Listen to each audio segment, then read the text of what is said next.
morning, good afternoon, good whatever time it is where you are. I hope that your day is going well so far. It is a little bit warmer here, so the cats are enjoying that. But there's one thing that I wanted to talk about just briefly, and it's about the pervasiveness of AI. It seems like you can't escape it. It's in your phones, it's in your television, it's in your computer, it's in classrooms, it's everywhere, and it's not always accurate. For example, if you have a bad set of information that it's being pulled from, that information is going to be bad. It's kind of like the bad game of telephone. So if you look up how many rocks should you eat a day, it'll tell you a few, because somewhere, somehow, at some point, it was written on the internet where AI and ChatGPT scan that you should have, even if it comes from a site such as The Onion. It cannot determine facts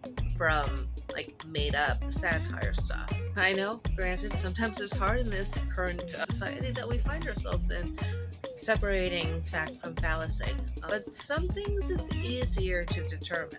But with the ability for AI and ChatGPT to just infiltrate everything, like I said, it's in our classrooms because students are using it to write their papers for them, which granted, I have my bachelor's in psychology, and then I have my master's in clinical psychology, so I know what a pain it can be to write papers sometimes. But kids are relying on that, and then they're going to be failing the in-class quizzes and tests because they won't be able to have their little technology with them. I know I feel so old because I grew up having to learn my times tables because we were told that we would always have a calculator on us to do math. And now we basically do have a calculator in our pocket at all times in our phone, but we still learned our times tables. And that's also along the lines of teaching critical thinking skills. If students are just relying on this type of information to supplant their writing for their classes, that can get dangerous, because if it gets like run through a plagiarism detector, or I guess now they have AI detectors, and it comes up, yeah, most of it is not written by your student, that can pose a problem, especially with the upcoming changes to the Department of Education, which that's a whole other story. But kids are relying on information that may not even be accurate, and that can be included in textbooks, that can be included in class display models. I just saw recently that it was in a health class, I believe, and it had like the diagram of the human and the body parts and labels. The nose was misspelled, and it was labeled as being below the diaphragm. I've been in this body for a while, and the nose has always been above the diaphragm, above, and it's spelled N-O-S-E. Yeah. But if this is what has passed through several sets of eyes, pairs of eyes, and sets of hands, and nobody picked up on it, I know teachers are overworked, I realize this. But if that is what we are teaching, then our future is doomed. If not by bad information, just like imagine you're baking a cake. You have a little piece of poop, which represents bad information, and you put it in the cake. Then you mix it and you bake it. Would you still eat that? Even though it just had a little bit of bad information in it, would you? I don't think so. And that is the scary future of AI used in classrooms for education. It's going to poison our brain. I'm not saying it's not useful, it is. But if we're going to be learning all this inaccurate information, regurgitating as fact, then our future is doomed that way.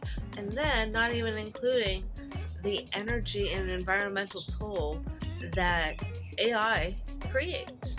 It takes a lot of energy, it takes a lot of power, electricity, hydro cooling. It takes a lot of things in order for you just to come up with a cute little picture, which doesn't take the energy of the artist unless you're counting your critical thinking skills of coming up with an idea that you want to see. That is not helpful for the artistic community. And just like that little piece of poop, that is bad information. It can show in a wider range of bad information.